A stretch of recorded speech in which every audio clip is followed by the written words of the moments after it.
நமஸ்காரம். உங்க கல்பனா ஸ்ரீகாந்த். பவளத்தை பத்தி தான் நம்ம இதில் பார்க்க போறோம்.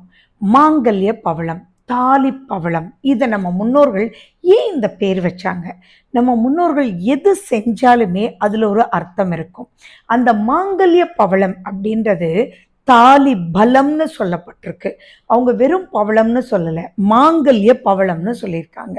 மாங்கல்ய பவளம் போடுறதுனால என்ன பெனிஃபிட் அப்படின்னு பார்த்தா, மாங்கல்ய பவளம் வந்து ஃபர்ஸ்ட் பாயிண்ட் மூட் ஸ்விங்ஸை கரெக்ட் பண்ணும்.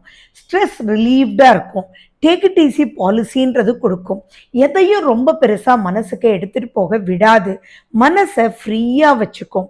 அது மட்டும் இல்லாம ஆரோக்கியத்துக்கு ரொம்ப முக்கியத்துவம் இந்த பவளத்துல இருக்கு. நீங்க ஜெம் தெரப்பின்னு எந்த ஹெல்த் சப்ஜெக்ட் போனாலுமே அங்க ஃபர்ஸ்ட் கொடுக்கறது பவளம் பிளஸ் அதுக்குண்டான பெனிஃபிஷியல் ஜெம்ஸை தான் கொடுப்பாங்க, ரத்தினங்களை தான் கொடுப்பாங்க. அப்போ அந்த பவளம் எவ்வளோ முக்கியம் பார்த்தீங்களா? அது நம்ம நாட்டில் மட்டும் இல்லை, அந்த காலத்திலேருந்தே ரோமியர்கள், இஜிப்சியன்ஸ் எல்லாமே பவளத்துக்கு அவ்வளவு முக்கியத்துவம் கொடுப்பாங்க. அந்த பவளத்தில் அப்படி என்ன இருக்கு அப்படின்னு பார்த்தீங்கன்னா, அதனுடைய ப்ராப்பர்ட்டிஸ் அயர்ன், மெக்னீஷியம், கால்சியம் எல்லாமே வந்து ரிச்சா, ஜிங்க் அவ்வளவு நல்லா இருக்கு. ஸோ அப்படி அந்த பவளத்தை போடும்போது இதுக்குள்ளே இருக்கக்கூடிய ப்ராப்பர்ட்டிஸ் வந்து நம்ம உடம்புக்குள்ள போகும்போது எதிர்ப்பு சக்தி ரொம்ப நல்லா இருக்கும். எப்பயுமே ஒரு பெண்மகள் வந்து பல விஷயத்துக்கு கடவுள் கொடுத்தக்கூடிய வரம். ஏன்னா ஒரு பெண் தான் அன்புக்குரியவள். எவ்வளவுதான் ஆண்மகன் வீரம் தீரம்னு இருந்தாலும் ஒரு பெண்மகள் தன் அன்பினால் குடும்பத்தையே அனைத்தையும் கட்டுக்கோப்பா கொண்டு வர வேண்டியது ஒரு பெண்மகள்னால தான் முடியும். அந்த சக்தி வடிவத்துக்கு இது உறுதுணையா இருக்கிறதுக்காக தான் இந்த மாங்கல்ய பவளம்னு சொல்றது. கல்யாணமான உடனேயே தாலி பிரிச்சு கட்டும் போதே அந்த காலத்துல இந்த மாங்கல்ய பவளத்தை கோத்துடுவாங்க. அப்போ மூட் ஸ்விங்ஸும் கரெக்ட் ஆகும், ஸ்ட்ரெஸ் இருக்காது. அதே மாதிரி கர்ப்பப்பை ரொம்ப நல்லா வேலை செய்யறதுக்கும் இந்த பவளம் ரொம்ப முக்கியம். அப்ப குழந்தை இன்மை அப்படின்றதே இல்லாம இருக்கிறதுக்கு பவளமும் ஒரு முக்கிய காரணம்ன்றது ஞாபகம் வச்சுக்கோங்க. ரோமியர்கள் பார்த்தீங்க அப்படின்னா குழந்தை பிறந்த உடனேயே இந்த பவளத்தை கையில ஒரு பிரேஸ்லெட் மாதிரி போட்டு விட்டுருவாங்க. இப்பயுமே இங்கேயுமே நிறைய பேர் அதை ஃபாலோ பண்றது உண்டு. அப்போ அவங்களுக்கு எந்த ஒரு திருஷ்டியும் வராம இருக்கும். ஈவில் ஸ்பிரிட் ப்ரொடெக்ஷன் அப்படின்னு சொல்லுவாங்க. அண்ட் மேலும் அந்த காலத்துல போர்ல எல்லாம் ஜெயிக்கிறதுக்காக அவங்க போர்ல இருக்கக்கூடிய ஆயுதத்துல உங்களுக்கு பவளத்தை பதிச்சிடுவாங்க. இந்த பவளத்துல இன்னொரு முக்கியமான சக்தி இருக்கு.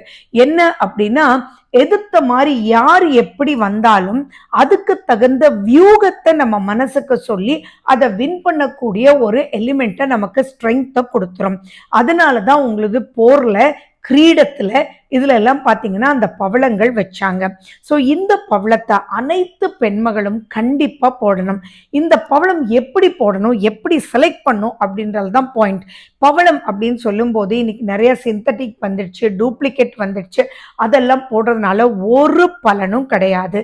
அதே மாதிரி இந்த பவளம் வந்து நேச்சர்ஸ் கிஃப்ட், கடவுள் கொடுத்த ஆர்கானிக் நேச்சர்ஸ் ஓஷன் கிஃப்ட். அதனால தான் இதை வந்து கார்டன் ஆஃப் தி ஓஷன் அப்படின்றதே சொல்லுவாங்க. Garden of the sea, garden of the ocean அப்படின்னு சொல்றதெல்லாம் இந்த பவளத்தை தான். ஸோ இந்த பவளம் நம்ம அணியும் போது நல்ல சிகப்பு நிறத்தோட இருக்கணும். ஆரஞ்சு கலர்ல, லைட் பிங்க்ல எல்லாம் வரும், அது அவ்வளவு சிறப்பு கிடையாது. அதுல ப்ராப்பர்ட்டிஸ் அவ்வளவு ரிச்சா இருக்காது. அதே மாதிரி ரூட் கோரல்ஸ் போடும்போது தான் உங்களுக்கு இதனுடைய பெனிஃபிஷியல் நீங்க வந்து பெனிஃபிட்ஸை நீங்க பார்க்க முடியும். அது மட்டும் இல்லாம இந்த பவளத்தை நீங்க போடும்போது கம்ப்ளீட்டா அதை தங்கத்திலயோ வெள்ளியிலயோ கம்ப்ளீட்டா அது க்ளோஸ் பண்ணி போடக்கூடாது. எவ்வளவு முடியுமோ கிரிப்புக்காக மட்டும்தான் நீங்க இதுக்கு தங்கமோ வெள்ளியோ காப்பரோ நீங்க வச்சுக்கணும். மற்றதெல்லாம் இந்த பவளம் எவ்வளவு முடியுமோ நம்ம உடம்போட படுற மாதிரி நம்ம போடணும்.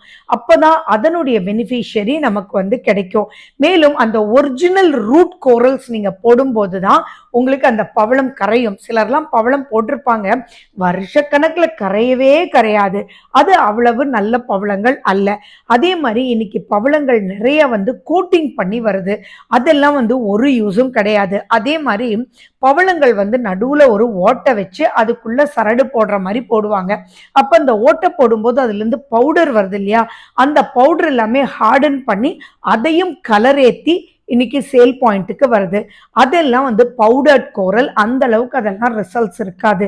ஸோ நீங்க போடுற அந்த மாங்கல்ய பவளம் ஒரிஜினலா இருக்கணும், நல்ல பியூரிட்டியோட இருக்கணும், நல்ல ரெட் கலர்ல இருக்கணும். மவுண்டிங் ரொம்ப ரொம்ப முக்கியம். ஸோ இதை கரெக்டான நாள்ல ஆரம்பிக்கும் போதுதான் அதனுடைய முழு பலனும் உங்களுக்கு வரும். அதே மாதிரி வயிறு சுத்தமா இருக்கிறதுக்கும் அண்ட் டீடாக்சன் பண்றதுக்கும் பவளம் ரொம்ப முக்கியம். நிறைய கால் பிளாடர் ஸ்டோன்ஸ் இருக்கிறவங்களுக்கு எல்லாம் இந்த பவளம் அந்த கால் பிளாடரை தங்க விடாம அது புஷ் பண்ணிடும். கர்ப்பப்பைக்கு ரொம்ப முக்கியம். கர்ப்பப்பை கோளாறுகளை அருமையா ரெடி பண்ணக்கூடியது இந்த பவளத்துக்கு இருக்கு. அதனாலதான் பாத்தீங்கன்னா அந்த காலத்துல ஒரு 40-50 வயசு ஆனாலே பவள மாலை கொடுத்துருவாங்க. அப்போ அது ஆட்டோமேட்டிக்கா நமக்கு என்னென்ன ஸ்ட்ரென்த் குறையுதோ அந்த இம்யூன் சிஸ்டமா அதிகப்படுத்திடும். நம்ம அந்த காலத்துல பார்த்திருப்போம், பாட்டிமார்கள் எல்லாம் இங்க பெரிய பெரிய பவளங்கள் வச்சு போட்டிருப்பாங்க.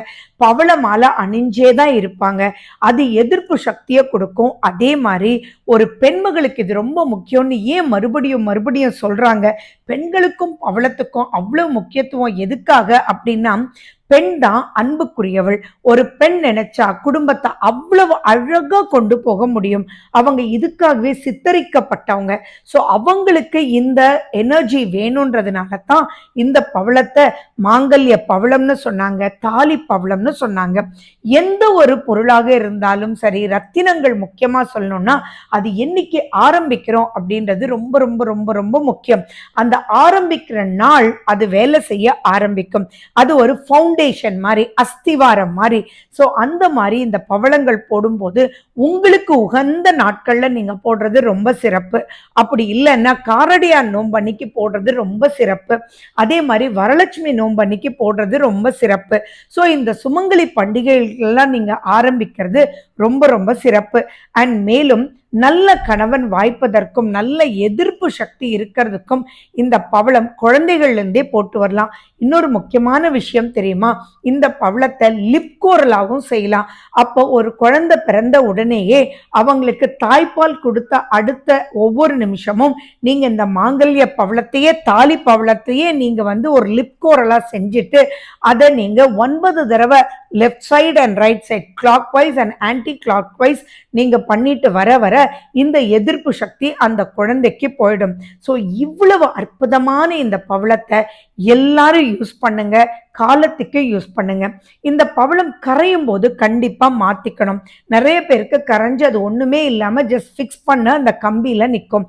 அந்த மாதிரி மாத்தும் போதும் நீங்க நல்ல நாள் பார்த்து, காரடையான் நோன்பு அன்னைக்கு தீர்க்க சுமங்கலியா இருக்கணும்ன்ற பிரார்த்தனை தான் காரடையான் நோன்பு. மாசியும் பங்குனியும் சேரக்கூடிய அந்த நன்னாள்ல இந்த பவளம் போடும்போது அந்த அருமையான நாள்ல ஆரம்பிக்கும் போது ஆரோக்கியத்தோட, ஆரோக்கியத்துன்றது உடல் ஆரோக்கியமும் சரி, மன ஆரோக்கியமும் சரி. வீட்டுல போன உடனேயே பெண்மகள் ஹெல்த்தியா சந்தோஷமா சிரிச்ச முகத்தோட இருந்தாலே அந்த வீடு சுபிக்ஷமா இருக்கும் இல்லையா? ஸோ அப்படிப்பட்ட இந்த பவளத்துக்கு உண்டான விஷயத்தை தான் உங்களுக்கு கொடுத்துருக்கேன். ஸோ எல்லா பெண்களும் மாங்கல்ய பவளம் போடுங்க. அதில் இருக்கக்கூடிய ப்ராப்பர்ட்டிஸை என்ஜாய் பண்ணுங்க. ஹெல்த்தியா மைண்ட்லையும் பாடிலையும் இருந்து ஜாலியா லைஃபை லீட் பண்ணுங்க. Wish you good luck. வாழ்க வளமுடன். நன்றி, வணக்கம்.